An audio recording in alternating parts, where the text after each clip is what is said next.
orasyon sa pangangati ng balat. Diyos, paginawain mo ang aking balat. Alisin mo ang iritasyon, kati at pag-aalala. Ibigay mo sa akin ang ginhawang kailangan ko. Amen.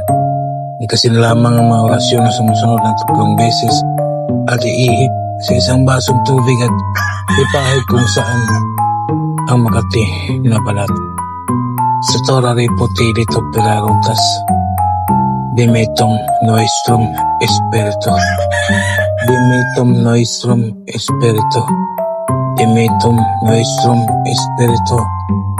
Amen. Gawin ito araw-araw hanggang sa mawala na ang pangangati ng iyong balat.